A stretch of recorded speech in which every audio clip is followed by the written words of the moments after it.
You feel this nervousness on the phone there? Sir, I've been trying to make an urgent phone call up there. Well, I don't think it's something I want to do on an overseas phone. You gotta make some phone calls. Hang up the phone. Prank caller. Prank caller. Ladies and gentlemen, welcome to Packernet After Dark. This is the call-in show of the Packernet Podcast Network. If you'd like to call in, if you'd like to participate in the show, please feel free to do so. The phone number here is 608-501-0718. New callers go directly to the front of the line. We do have a new caller today. So, new caller, what is going on? Hi, Ryan. First-time caller, long-time listener, and my name is Mel from Brookfield. I just wanted to call because I have been listening for a very long time, I believe 2018. There we go. So thank you so much for the years and years of all the great content that you've provided me. I started listening in 2018 because the politics, everything just got so toxic, and I just couldn't stand listening to talk radio anymore and people just being mad about everything. So I thought one day, I wonder if there are podcasts about the Packers. And sure enough, I found yours and another podcast, Packer podcast that shall remain nameless for now. But I listen to you basically every single day since 2018. So when you're like, hey, the 6 people that are still around listening, I'm one of those 6 people. So again, thank you so much for all the great content that you provide, even though a little salty that you don't know anything about Kendrick and that you think he's going to be not remembered in 5 years. But He'll be remembered, but is he going to be, 30 years from now, is it going to be like, oh yeah, Prince, it's still, we should do a Super Bowl halftime show with Kendrick? Maybe I'm wrong. I don't know. Maybe I'm wrong. But I feel like culture is different now. Things are just faster. Like there's new artists every 5 seconds. So it's going to be harder to be remembered in that environment. It's just we'll see. We'll check it out in 5 years, I guess. I don't know. And I know a little bit. I know there's like a beef, and I think I can read it here, so I'm kind of cheating. You said something about Drake. I know there was a thing going on, and I saw people like, oh, dang, he killed him. But I didn't listen. I don't know what's going on. I don't even know what the beef is about. I just know that was kind of the big thing. But again, and I'm being biased, but I feel like it kind of goes in my favor that it's like that's what the big thing is, the beef, okay? And so they did their thing, and now what? That's okay. We can have our differences there. But again, thank you. I thought the Super Bowl was great. I thought the halftime show was really good. I hate Drake, and I love that Kendrick got to call him by his name and call him a in front of the entire world on the biggest stage there is. So didn't know that was a thing. A double win having the Chiefs lose and Drake being called. So thanks. Literally had no idea that even happened during the show. I saw some people talking about, there's a group of people that I don't know. There's a lot of, I wonder if these are even true. Like there's theories about stuff that happened. Somebody had made a comment about, like the whole thing was attacking the media or something. I'm like, okay, all right. And then like he got Drake, but I was kind of listening to hear, like I thought he was going to make some kind of a statement. I was trying to hear, I couldn't hear a word he was saying, but I was waiting for something because I knew there was the beef thing going on, and I just had a feeling he was going to make some kind of a statement. I didn't notice anything. I don't know. I didn't catch it, but I'm happy because I know there's a huge following with this whole beef thing, and I know that as far as like the drama of all that, it doesn't get much better than the guy who basically beat the crap out of Drake. I think he went to the Grammys or the Emmys or I don't know the difference. It was one of the things. He won something. So it's like that was a slap in the face, and then he gets to go to the Super Bowl, like the world's biggest stage, and as you said, he called him out there. So I get like how cool that is if you're a part of that whole drama thing. So I guess I'm happy for y'all, but it would also be cool if we could just kind of like settle it, because I feel like Drake's been dead forever. If I'm understanding social media properly, Drake has been getting his teeth kicked in on this whole beef thing the entire time. Maybe I'm wrong. Again, I haven't super delved in. I randomly will see comments from people, and maybe they're biased on one side and Drake has a huge following that's like, no, he's killing him or something. I don't know. But that's been my understanding, is that Kendrick has obliterated Drake every single time. And then, again, you got like the award show, and then you got the Super Bowl, and it's like, all right, the dude's dead, all right? I think it's over. I'll be honest, if Drake even tries to respond at this point, you would have to assume he's just, I don't know, trying to stay relevant or something. I don't know. Better to just call it. All right, back to the top of the order. We got Beer Cheese Benny from on Wednesday. Hey, Ryan, Beer Cheese Benny here. Man, Josh Jacobs just freaking forcing Goody's hand, and I love it. He comes out in New Orleans, talking to different various radio stations and whatnot, and he was talking, I think it was 97.3 The Game. And, him outright saying the Packers need a number one wide receiver. And so, if your best player on offense is telling you what you need, you better go freaking do it. All right? I don't care anymore. And, I don't understand why people keep saying, people will say, oh, we don't really need a number one wide receiver.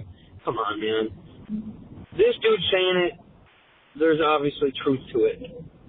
I don't care what anyone has to say about that. And he wasn't just a receiver, too. He said there were 3 pieces away. Okay, then come on, Goody. Go get those 3 pieces, man. If it's that obvious to the own players, all this stuff that us fans have been saying, and now the players are, saying it, well, it's obviously true. I don't know. But I love Josh Jacobs being able to step up and just tell the reality. Because somebody had to say it, man, and it might as well be Josh Jacobs. What a guy, what a leader, So build a statue, bro, because if him saying this stuff facilitates Gutekunst freaking getting some deals done and getting the right pieces and us winning a Super Bowl or 2, and damn it, I want a freaking Josh Jacobs statue outside of Lambeau Field. Yeah, I'm definitely liking Josh Jacobs on the media tour. I love the honesty of it all. It's very refreshing. I will say I do not think Gutekunst gives a crap what he says. If he didn't really care what Rodgers had to say, I doubt he's going to care what Josh Jacobs has to say. But I do think he also agrees. That's my contention. I think he's going to do the things. I don't think it's because of Josh Jacobs. I just think that they're of the same mind. I think everybody probably is. It's just a question of who's going to actually say it. The receivers probably don't think they need a number one wide receiver, but the corners think we don't need a corner, and the edge rushers think we don't need an edge rusher. But in general, I think everybody knows what the situation is. Hey, Ron, it's Jersey Mike. So I just want to comment. Now, you probably have already gotten calls because I'm late to the party, but I'm going to comment on the Josh Jacobs comment and say this. Look here, Dontavian Wicks, Jaden Reed, all right? Shut your damn dirty mouths up. All right? I'm going to call you dirty right now because that's it. You dirty. You dirty dogs, all right? You want to know why? Because ain't nobody with an ounce of respect or honor going to go out there and say, if they Jaden Reed or if they Dontavian Wicks, that they had wide receiver 1 seasons ever as a part of the Green Bay Packers. It ain't happened. It hasn't happened. So if you going to act like you're offended by Josh Jacobs saying what he said, then I better see you producing over 1,000 yards next season. I don't care if you're on the field 50% of the time, 90% of the time. I don't care. If you're going to run your mouth and act like he's got there's a problem with what he's saying, you better put up. You better put up. Because if you don't, I want your ass off the team. Sorry. I'm trying not to curse. But this is ridiculous. Absolutely ridiculous. When I go to work, okay, and I mess up, guess what? My coworkers hold me responsible. They hold me accountable. And if I'm not saying, yeah, I messed up, if I'm not the one to learn from my actions, and if my coworkers go out there and say, hey, you know what? I got some good coworkers out there, but I could really, really use somebody who's, the guy who already knows all of it, then they have that right. Because clearly they can't rely on me. Clearly I haven't been doing good enough, or their mouths wouldn't have said the damn words. So how about this? Josh Jacobs, you a G. Keep bringing that attitude. I want these guys held accountable. And for you little sissies who can't handle reality, put up or shut up. And if you're gonna shut up, then shut up all the way out the building. Now I'm mad. Now I don't want to see Jaden Reed or Dontavian Wicks have any success. Call it whatever it is. But when you a salty crybaby, all because somebody is telling the truth, you need to go. You need to go. You can't handle reality. You can't. Anyway, go Pack, go. Well, I would implore you to not take it there. They're still Packers, and we obviously want them to do as good of a job as we can. I'll say this, too. I didn't see the Jaden Reed comments. I saw him make some kind of a comment I thought was directed at the fans. He had said something about you guys, like, attacking players is crazy or whatever. I don't think he was talking about Josh Jacobs unless you're talking about a different comment. I'll try to dig around. Otherwise, just send me. Yeah, why don't you just send me what you're talking about? That'll save me a little bit of time. Just send me a message. But the Dontavian Wicks thing, I think they're good. You know what I mean? Like, he even put the laughing faces on there. The bottom line is, I think, they're always going to talk. Nobody's going to say, yeah, I suck. I'm not the guy. I expect my guys, Packers players, to say, I'm going to be that dude. I don't care if you're an undrafted free agent or whatever. That should be your aspiration, to be the top guy. But I also think everybody fully understands the score. I think Romeo Doubs had a mental breakdown by mid-season because he recognized that he wasn't going to be the guy. I think Christian Watson understands, as unfortunate as it is, that because of the injuries, he's not going to be getting paid wide receiver one money. It's not to say never. There's always another contract that comes up if he can stay healthy the next run through or whatever. And who knows, maybe he can hold off a contract and really blow up this year or something. I don't really know. But I think everybody fully understands. They're not going to say it. They're going to, puff their chest out and be like, nah, dude, I can definitely be that guy. It's not even a thing. Nobody's going to say anything different. But, I think they all understand. They know where they're at. They understand they all had their opportunity. They were all, working toward it. Jaden Reed made a strong case for it for a period of time, but you sit back and look, I think he knows, he has not done, he's got, a little bit more time, but he has not done enough to demonstrate I'm that dude. Clearly. I mean, he's been erased, like actually physically erased for entire games. That's not wide receiver one behavior. Dontavian Wicks made a little bit of a case for a period of time where it looked like, man, this guy's really got something special if he could put it together. But he knows he didn't. He didn't even have, he was a ghost this entire year. So he knows he's not wide receiver one. And again, Christian, I think, I'm obviously biased. I've been a big fan of his for a long time, but I think if anybody could be that guy, it'd probably be him. But everybody understands that, the injuries are what they are, and you can't make a case based on the way things are. And I think that's what was so devastating about this injury, is that everybody kind of knew this is it. Not saying he's gone or anything, but that was kind of the final straw there. And not that it was even his fault, but it's not about fault. It's just about the reality that we're living in. And so all these guys, I like all of them. I like them for what they are. I like them as solid, potential 2s or 3s. And maybe if you get a solid number 1, that'll help them be more solidified number 2s. If you can get that, like I said, I think especially like a solid X receiver is kind of the missing piece for the wide receiver group. Just as a function, more so than like the elite talent. If you get that true route runner, the guy that can beat everybody, he can play zone, he can play man, all that stuff, and you add Christian Watson on the other side. It'd be cool to have him as a number 1 fine, but he doesn't have to be. He's a great complement. I mean, it's just, you have 3 pieces and we're missing a piece. You got the speedy outside guy, you got the shifty inside slot guy, and then you got your premier X receiver, and we don't have that guy. Romeo Doubs took a crack at it, and good for him. Considering where he was drafted, he did about as admirable of a job as you can expect. And Dontavian Wicks, similarly. But it would be nice to just get the guy. And so, again, are they going to say things? Of course they're going to say things. But I think they all fully understand the situation. And whether Gutekunst is going to get that guy or not, They might take a swing and miss in the draft. They might take a swing in free agency and miss. There's no guarantee it's going to be fixed. But I do think, like I said, Gutekunst understands, we tried.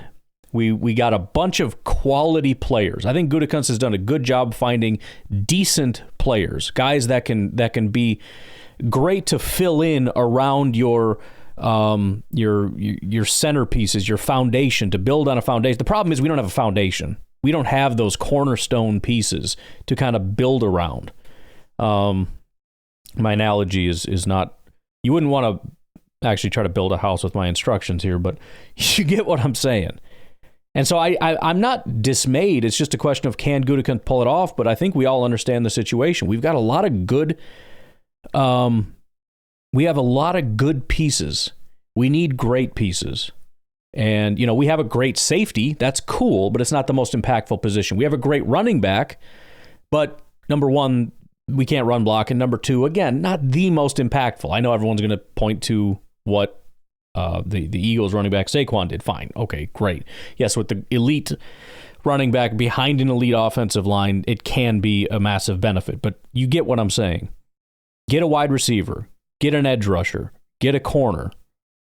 Get the premier pieces locked down, and I think it's a massive change. Now, I've said what I've said about I don't know that it changes everything if Jordan doesn't fix his issues, but that's kind of a side issue. I can't guarantee that it's going to fix our offense, because if Jordan still is struggling with his footwork and his decision making, we're never going to be a good football team. But that's beside the point. Are we missing that one piece as far as the wide receivers? Yes, we are. We're missing an X receiver. I think Jaden Reed is good at what he does. I think Christian is great at what he does. We don't have a really solid X receiver. I had hopes for Romeo. I had hopes for Wicks. I don't think we have them. Let's take a break. We'll be right back. Hey, buddy. Kyle from Madison. Going on? Just listening to your pod. You're talking about the officiating organization or whatever that was all insulted and had their press release about the insanity of fans insinuating some sort of conspiracy for one team. And, they mentioned in the press release, and you reiterated that, the idea that 17 different officiating crews and 100,000 people could do this conspiracy and yada, yada. I've always been in the camp of like, no, it's not a freaking conspiracy. No, it's not rigged, because I've been the same as you. It's like, I don't think it's feasible on the large scale like that. And I hear your point too about, human nature, but, and I've heard you say before, like, you think a lot of the plays that aren't currently reviewable should be reviewable for flags. And I guess my thing is, I can't really look at the people like they're wearing tinfoil hats anymore, even though I think it's not true. And the reason is the whole, hey, New York calls down from on high thing now.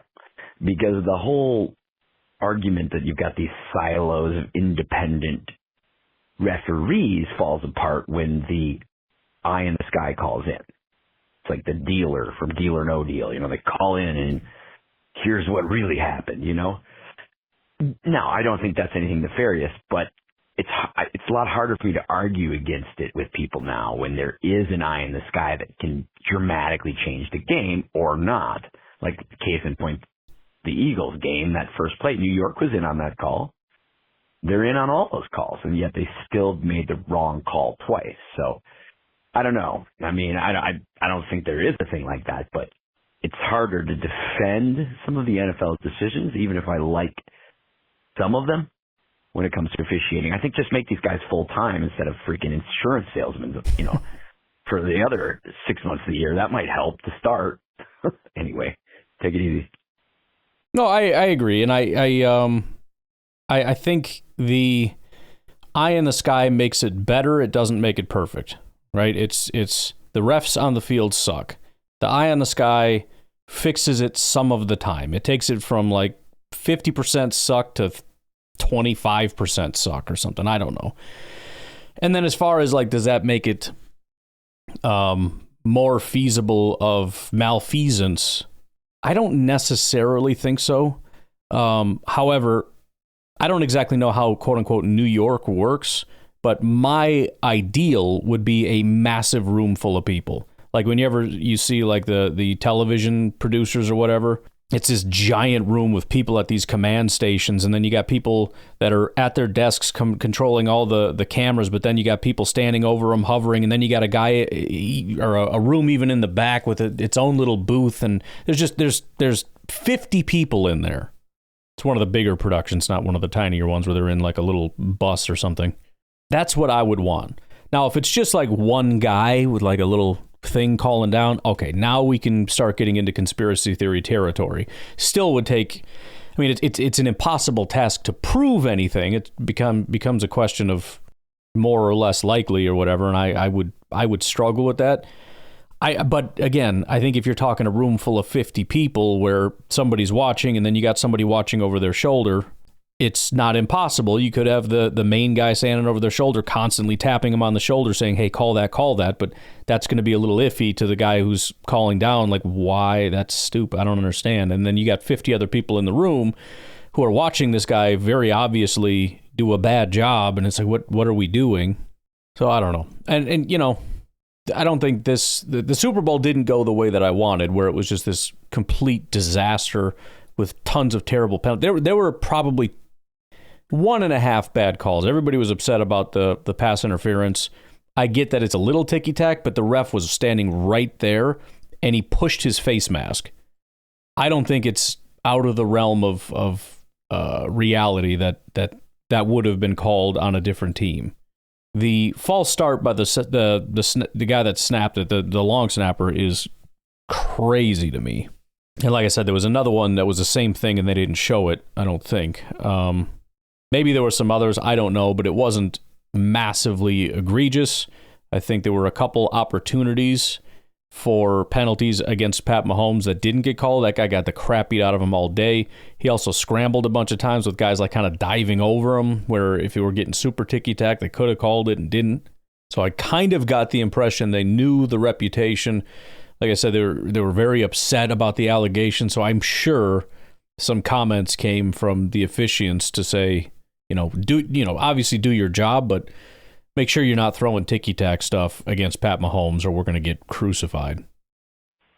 Hey, Ryan, it's Garrett from Southern Illinois. Yo. So it may be breaking news. It may not by the time that you play this. This is Thursday the 13th, and I have not listened to your podcast since the 11th. So you went a couple days without posting anything. And I just saw yesterday a Detroit Lions podcaster talking about there's potentially illegal tampering that took place last season with Chicago ownership / management and the now new head coach Johnson. And it pertains to an interview that Allen did, the new defensive coordinator. He did an interview just recently where he mentioned Johnson reached out to him in November last season, asking if he may be interested in a new job as defense coordinator for the Bears. Now, if you think about it, Johnson wouldn't be reaching out to him if he hadn't already been told by someone in the Chicago Bears organization that, hey, get your, coaching staff together. We're going to bring you on as our new head coach. So maybe you need to look into this a little bit more and maybe give it a little bit more traction by talking about it and tweeting it and Xing it, whatever else you do. But I think there may be something there to it. So let's cross our fingers that the Bears just screwed the pooch. I'm out. Well, I haven't heard that, and I'm doing a little bit of digging. The only thing I could find is that there was some talk about the Raiders possibly tampering. Let's see. Before Johnson was officially hired by the Bears, there were concerns about the Raiders possibly tampering, specifically former NFL quarterback Tom Brady, who was hired by the Raiders as football executive, was reported to have had an opportunity to speak with Johnson during the playoff game, which would be a significant violation of NFL rules on coaching candidate communications. This incident was noted by Sports Mockery on January 13th, 2025, where they suggested that the NFL might be overlooking this breach due to Brady's involvement. So, yeah, I mean, if you find something, send it to me, and we'll talk about it on the podcast. I have not seen or heard anything about that, and I'm guessing if it was a pretty big thing that could possibly become something, then I'm guessing I would have heard about it, but who knows? Maybe out of nowhere there's going to be a big penalty that comes down. Take away their draft picks. Oh, and this would be so excellent if this ended up happening. What if the Bears get caught red-handed tampering and end up losing their first-round pick in this year's draft?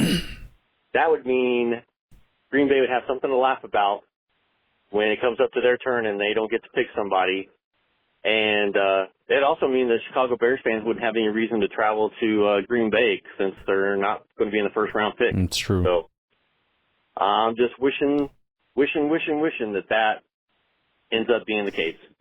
I'm out. Probably will be a lot of people from Chicago too, which is unfortunate. So yeah, that would kind of tamp that down a little bit, which would be nice. But again, I haven't been able to see anything, and even if they did, I don't know. I guess, I mean, it is a pretty serious thing if we're talking head coach. So it's possible something that massive would come of it, but I don't know if they would go all the way to the first round or not. But fingers crossed. Hopefully they mess something up. Hey, Ryan Scarrett from Southern Illinois. So I just finished your podcast where you discussed the possibilities of what will happen with Myles Garrett. And I just look at just what it's going to take for Cleveland to let him go. And you look at teams that have been, well, in the last, say, 5-6 years, that have been willing to do crazy, crazy things of letting that much draft compensation go just to get one player.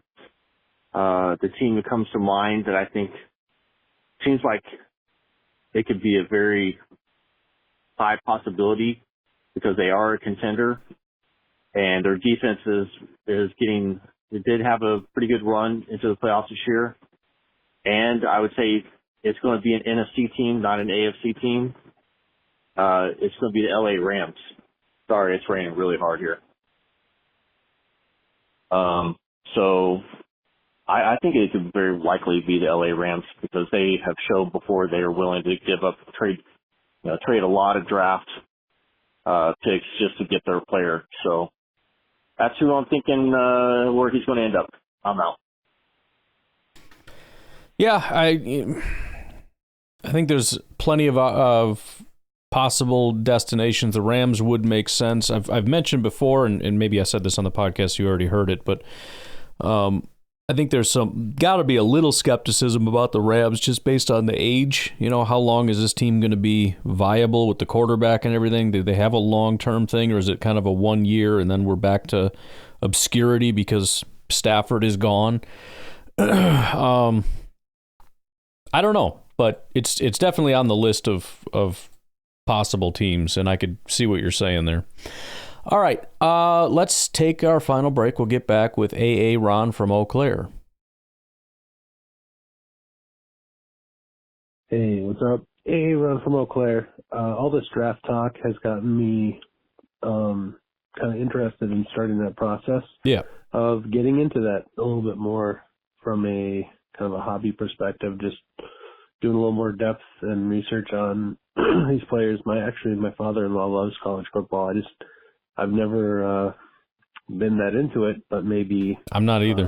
In the next football season, I'll start watching a little more college ball and paying attention to that if it goes hand in hand with the draft. So, anyways, one guy I was looking at that seemed intriguing as a potential first-round pick.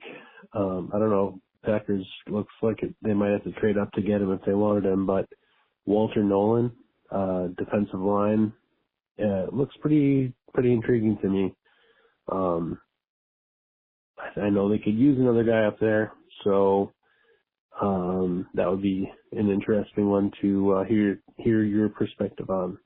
But that's about all I've gotten to is, just the top 3 or 4 defensive line prospects. Yeah, I think, just pass rush would be a good priority amongst other things. That's all. Yeah, so as far as the consensus big board goes, Walter Nolan is at 26, so he's kind of in that range. You never really know. I mean, they have Mike Green at 25. I've seen plenty of mocks with him going, just outside of the top 10. You never know officially where these guys are going to go. We'll just do a real quick thing here. We'll probably go more in depth tomorrow on it. But yeah, Walter Nolan, 21 years old, so he's young. Only 3 years in college, doesn't have a ton of tread. Wore off his tires, 6'3", 305. Pretty good size. Not, the 340-pound monster or anything. Texas A&M for 2 years. Grades got better every year, and he exploded at Ole Miss, so his overall grades went from a 68 to a 73 to an 89. His run defense went from a 61 to a 73 to a 92. His pass rush, 71, 69, 75. So certainly the run defense has been a bigger thing for him than pass rush. This past year he had 35 pressures on 362 attempts, which is just less than 10%, which isn't great, but still had 6 sacks. And even last year, kind of ridiculous, he only had 16 pressures on 213 attempts, but had 7 sacks. It's just an unheard of thing. Now, some guys do have a higher sack rate, pressure to sack or sack to pressure rate or whatever. So although it's kind of fluky for some guys, they just have that. But yeah, that would be kind of a very quick look at him. The benefits being young, and really, really solid run defender. Questions about the pass rush, but obviously that's one of those things. Project, can he do it? Can we develop that, et cetera, et cetera. Hey Ryan, Beer Cheese Benny here. Yep. Listening to your podcast about Josh Jacobs. I had already called in about this, but you were kind of questioning why people are so upset about it. And the only people upset about it are the podcasters who said originally that we didn't need a wide receiver 1, and Josh Jacobs is coming out here and saying these things, right? Sorry. And other people are like, see, I told you. And so it's like, I don't know why you're mad about this. A guy on the team is telling you what everybody else isn't saying. Everybody else this is not news, okay? This is just the fact that a player is actually saying it now. Yeah. You know what I mean? It's not like anything new.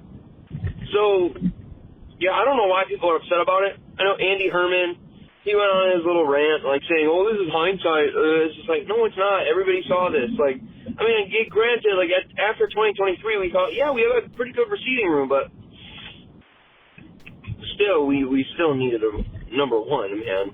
I don't know why people didn't see that, but mostly, Ryan, it's just people being mad about, people pointing out the fact that, they've been saying this for a while, and now finally, like, somebody from the Packers is saying it. And so now it's just kind of like one of those things. It's like when people are like, "Oh, this guy's trash. But and like before he even plays or something like that, and then finally like he plays and he's trash, like, "Oh, see, I told you so. It's just one of those things, huh? It's a little different because everybody's seen this. Like, it's not like a few people or whatever. It's not like, it's like it's split 50-50. But that's kind of what I think why people are upset about it. And I think people are more upset at Dontavian Wicks' reaction, which, by the way, I think it was kind of in jest. Yeah, like that was my thought too. Bad take, like whatever. Screw like, you, and dude. I think maybe it's a good thing that Josh Jacobs said it. It lit a fire under the receivers' room's ass. But I think maybe people are mad because Jaden Reed's reaction, like, Packer fans like gonna like talk bad about your own team. Yeah, that was what I whatever. saw. And people are upset about it. I don't know, dude. To be honest, that's the only thing I can gather from it. I don't know who else is mad for what reason. But, you know, it's good that he said it. If he didn't say it, I don't know. Yeah, and I don't know, you know, you said podcasters, I don't know who's had what opinion, I have no idea. I guess the only thing I could add to that conversation is if your thought process was, let's just see if these guys can evolve, and, you know, from a process standpoint, you could look at it and say, well, in hindsight, yes, it ended up being that we did need to move on, but there's nothing wrong with that process, and I could agree with that. It's obviously nothing wrong with saying we should have moved on a long time ago because you ended up being right. But it's still a question of process and whether, you know, if you run that simulation 1,000 times rather than just look at this one instance, which one ends up being the better one is kind of a process question. The thing that's not really hindsight is if you're one of the people that said we have 3 or 4 number 1 wide receivers, because that was just you being completely wrong the entire time. It's a question of they're not good enough, but we have a lot of guys that could, you know, they're very young, and we've invested already a ton in wide receivers, so continuing to take swings when we already have a pretty good wide receiver room with room to grow, let's give it time to see if it can mature. I don't have a problem with that process, and I do think it's silly to attack that as though, you know, there would have been some massive change in the organization if we had a number 1 wide receiver, which I'm still not even convinced is going to change all that much. I just think we can all look at it now and say we don't have a guy that's going to step into that role. It doesn't feel like it's going to happen. I think we gave it adequate time. I don't have an issue with that. Just like everything else, like edge and like corner and whatever. We gave these things adequate time, and they just didn't materialize. By the way, I just took a mini break. I was walking around. It dawned on me I had said or thought something somewhat stupid. As far as the artist today won't be remembered in 30 years or whatever, Taylor Swift is a very obvious answer of somebody that is going to be remembered in 30 years. I don't know when she started, so what like her prime era would be, but I would have to assume it's roughly now. So that would be one person that would cross that threshold. And I have no idea what's going on like in the country ecosphere. Not that I have much of a pulse on anything, but as far as rock and rap, where I tended to resign in my youth, I don't think anybody has become like a massive, you know, I mean, is there a Beatles right now? It's like Taylor Swift is kind of it, isn't it? I would say so. And she did start right around that era that I said, around 2005. She started her music career in 2006. So, I mean, she's still going. But 2007 on, what artists have emerged that it's like for sure, you know? I don't know. I don't know. All right. Who do we got next? We got more beer cheese. That's what we got. Oh, one more thing about the whole Josh Jacobs thing. Yeah. I just thought of it now. I think this is why some people are saying that, well, if we get a number 1 wide receiver or whatever, you know, we get another guy, that's going to really make the wide receiver room decline. They're gonna, you know, they've already this last year they like were down in production and whatnot, and now it's just gonna get worse because they're not really gonna get the ball, which honestly that's just stupid. Like, no, this actually, if we got a number 1 wide receiver, this opens things up for other wide receivers. All right. Well, I don't know who's saying that, but that's silly, unless I'm misunderstanding. But yes, there are only so many yards that are going to be distributed. Presumably, the amount of yards will increase if you have a wide receiver that improves the production of your offense. If the offense gets better, there will be more passing yards, more rushing yards, more yards in general, because there'll be less punting and more time spent on the field being productive and whatnot. But there's still only so many yards that are going to be distributed, and presumably this new number 1 will take most of the yards. So yes, Christian Watson and Jaden Reed and whoever else are our wide receivers will go down. Not the total. I don't know why the total would go down. That doesn't really make a lot of sense. I mean, it absolutely could. Like I've said, that there are no guarantees, and it's entirely possible. Number 1, if Jordan is still not playing well, that it's not going to help. Number 2, if, you know, Jordan potentially gets too locked into this number one as opposed to staying in the structure of the offense. It could hurt the production of the offense. These things are all possible. I don't know. But to just say that, you know, the production of the old receivers will go down because of a new receiver, so don't give a crap. And you know what Josh Jacobs said? Listen, if you're in that receiver room and you're mad about it, bro, get on the jugs machine, bro. Go freaking practice. Yeah. Like, quit whining on Twitter. Go freaking do something about it, man. If you think you're a number one wide receiver, okay, well then freaking go bust your ass and get better so that you can be that and prove Josh Jacobs wrong. But as far as I'm concerned, you're not a number one. And nobody sees you that way. So, like, yeah. But that's pretty much where it's at right now, man. And honestly, dude, I'm sure other fan bases are like this, but man, the Packers fan base has really been pissing me off within the last year, man. Like, looking embarrassing. And it's just the fact that it always has to be something. I don't mind if you have some complaints or some disagreements about how things should be run, but I mean, we can't even do anything good without somebody finding a way to make it negative. You know what I mean? And I understand, you know, it's a large fan base, so it's possible that a lot of people who were positive suddenly became negative on this one issue. But man, there just seem to be certain people that no matter what, they find a gotcha or a ha-ha or it's like, do you have to be adversarial about every frickin' thing? Do you have to pick a fight about everything? Can we all just collectively say, that was awesome? Is that possible? Because this is getting tiring. I don't know, dude. Maybe, again, every fan base is like this, but it seems like, I don't know. I just hope that things get better for the team, and we go win a Super Bowl, man. Because, honestly, dude, what I love is the whole media, man. I would just love it if, you know, we were in the Super Bowl and we were being asked questions, man. Our team was being asked the questions and stuff, and, like, we got to know the guys a little bit more, you know what I mean? Yeah. Like, it's just really cool.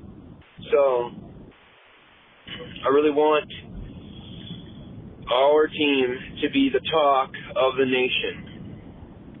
And we should be, because the trophy is named after our freaking coach, Vince Lombardi, our former coach. And, you know, that trophy is rightfully ours every year. It should be.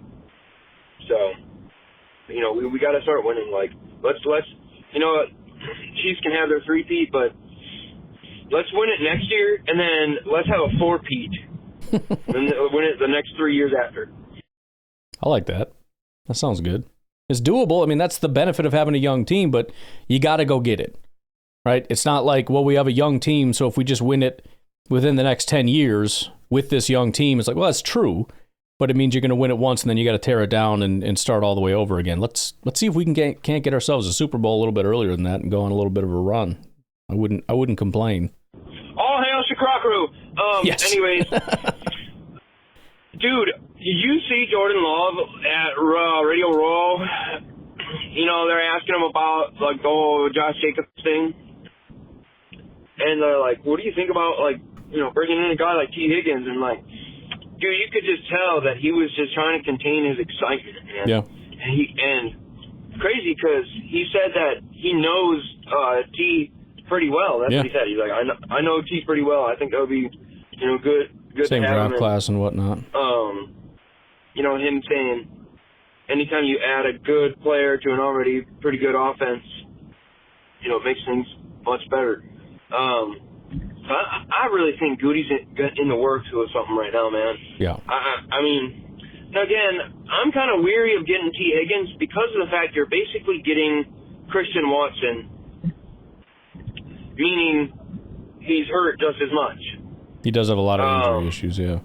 No, that doesn't mean that he will be hurt, like, you know what I mean? Like, who knows? You know, maybe we get him and he's healthy all the time. You know, injuries are part of the game. But I was seeing Ken, the dude that does the cap space stuff for the Packers. Yep. And he was saying like we could pretty much have $74 million in cap space if we just restructure like a bunch of stuff. I don't know if you see the tweet. Like, yep, try to find we that. went over it. Maybe I'll send it to you. No, we did it. It's good. And so like, we have a very good chance of being in a very good spot to do a lot of very good things. Now, if I'm being honest, we still have to draft a receiver, regardless of if we sign one. You know, if we trade for one or get one in free agency, or you know, whatever, we still need, because there's still, I think, some very good playmakers in the draft, and sure, you know, you always want the future, you know, and if we can get a guy who maybe even can have a tiny impact now, and then into the future, like, be that dude, like, that would be great. But as far as like everything else, man, just go get an edge rusher, because then in the draft you can maybe go away from the edge rusher drafting one, or maybe you can still get one anyways, or you could just focus on the interior D line. So I think that would be great if they kind of went that route. Yeah, as I've said, you know, free agency is your opportunity to make sure that you're in a position where you don't feel desperate in the draft. And so, you know, whatever it is that they're feeling desperate about, whatever it is that they're feeling like we have to do, we cannot come out of this without X, Y, and Z. You don't want to be desperate. So, you know, I do think that they are pretty desperate for edge. I don't know about the rest of them. I don't know about wide receiver. I know they want one. I don't know if they're desperate for it, as opposed to letting it come to them in the draft, what they'd be willing to let come to them in the draft. But I would be borderline stunned if they don't go and get some kind of an edge rusher. You know, probably not Myles Garrett, but I think there's going to be a lot of options. We will see. Super Bowl is now officially done, so we'll see what kind of moves are done. What kind of free agents get re-signed is going to be big. That'll determine, you know, how many and which players' prospects are available. So that'll kind of inform some things. Also, you know, on top of what you had mentioned about Ken Ingalls, you know, the idea that we got to watch the Packers and what they do. They have some money now. They're not going to free up everything. They're not going to go super crazy with the, restructuring everybody and having 70-some million. I mean, if they do that, then it's holy crap. Hold on to your seats. But they're not going to do that because it's entirely unnecessary. You would never need that amount of money for any reason. But we'll see. We'll see what it's just about following the tea leaves right now. Nobody's allowed to talk to anybody or about anybody or anything. But as things materialize, we'll continue to try to be informed on what's going on. All right, one more beer cheese and then we'll get out of here. Hey Ryan, beer cheese, Benny here. Yo. I was having a conversation with my coworker today, who is a Chiefs fan. Mm-hmm. You know, he's from Missouri. He's been a Chiefs fan his whole life. That's good. And we were talking about. He was talking about how like the reason the Chiefs have been so good is because they don't really sign any free agents or anything like that. They always draft and develop. Imagine that. And he said it's mostly based on their 3rd through 5th round picks. They end up, being pretty good. So it got me thinking, because a lot of people are saying draft. It's kind of like the Packers, but from the opposite perspective. They have the superstar core that they need. They just need a good supporting cast now. And so they do. They do. Gutekunst would kill it over there, just finding those solid mid-round picks that can sustain this team that's already ready to go. And develops dead, which I don't believe because of what I'm talking about. So I think maybe Gutekunst is doing a good job. I mean, look at, recently, a lot of our, 3rd through 5th round picks are ending up being good. Even the Chiefs, you look at Pacheco, he was a 7th round pick. He's their starting running back, dude. Yeah, every once in a while they'll pick up some free agents, but I really think the Packers are doing this the right way, man. Now, does this mean I don't want free agents? No. Or anything like that, or trades? No, but I think if we just keep going on the course we're going, it's going to end up turning out pretty well for us. You know, because at the end of the day, if you try to get free agents, I mean, those are only going to last so long. And, you know, then your window is open, and it's like, oh, all of a sudden you don't have it, and the window's closing. It's like, oh, well, who do we have to replace them? And it's like, that's where the draft comes in. So we need to play this draft right. I think last year's draft was actually pretty good, man. We've been getting good guys like Edrin Cooper and, like, even the receivers we got. Like, I like Dobbs, Watson, you know, Reed. We're doing a great job. We just need everything to come together, you know? So trust the process, everybody. Shit Crocker will get us through. Yeah, no, we'll be all right. We just gotta find a Pat Mahomes, man. You know, not obviously a quarterback because that's pretty well settled at least for now. But you know, we got to get those core pieces to where Gutekunst can just sustain. You know, he can just kind of be like, all right, we got good enough now. You know, that's fine. Now we can just maintain what we have is the most important thing. So get a couple more cornerstones, and this could be a lot of fun, I think. All right, you folks have yourselves a good rest of your day. I will talk to you tomorrow. Have a good one.